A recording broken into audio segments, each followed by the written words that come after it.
नमस्कार, जय महाराष्ट्र. राज्याच्या राजकारणातली एक महत्त्वाची बातमी समोर येत आहे.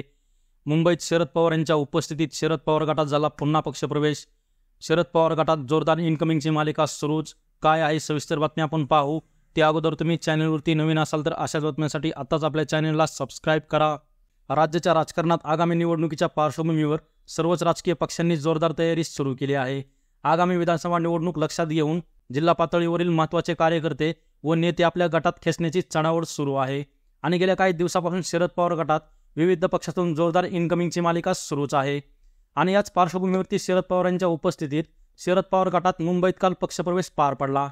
राष्ट्रवादी काँग्रेस पक्षाचे राष्ट्रीय अध्यक्ष शरद पवार यांच्या उपस्थितीत व प्रदेशाध्यक्ष जयंत पाटील यांच्या नेतृत्वाखाली काल मुंबईतील प्रदेश कार्यालयात महात्मा ज्योतिराव फुले शिक्षक परिषदेचे महाराष्ट्र राज्य प्रदेशाध्यक्ष व्यंकटराव जाधव व त्यांच्या सहकाऱ्यांनी आणि सेवानिवृत्त शिक्षणाधिकारी बाळासाहेब कुंडेगिरी यांनी जाहीर पक्षप्रवेश केला. यावेळी मार्गदर्शन करताना शरद पवार म्हणाले की आता विधानसभा निवडणूक आहे. ठिकठिकाणी सहकार्य भेटत असून आम्ही अंदाज घेत आहोत. ठिकठिकाणी हेच चित्र दिसत आहे की लोकांना बदल पाहिजे. एखादा दुसरा प्रसंग आला तर लोकांची प्रतिक्रिया किती तीव्र असते याचं उदाहरण म्हणजे ठाणे जिल्ह्यातील बदलापूर येथे पाहिले. हजारोच्या संख्येने लोक रस्त्यावर येतात, दळणवळण थांबवतात. याचा अर्थ असा की लोकांमध्ये खूप अस्वस्थता आहे. त्यामुळे राज्यात पुन्हा परिवर्तन पाहिजे असेही ते म्हणाले. तर तुम्हाला काय वाटतं, आगामी काळात होणाऱ्या विधानसभा निवडणुकीत महायुतीचे की महाविकास आघाडीचे सरकार जनतेला हवे आहे ते तुमचं मत कमेंट बॉक्समध्ये मांडा. आणि अशाच राजकीय बातम्यांसाठी आत्ताच आपल्या आद्विक महाराष्ट्र या यूट्यूब चॅनलला सबस्क्राईब करा.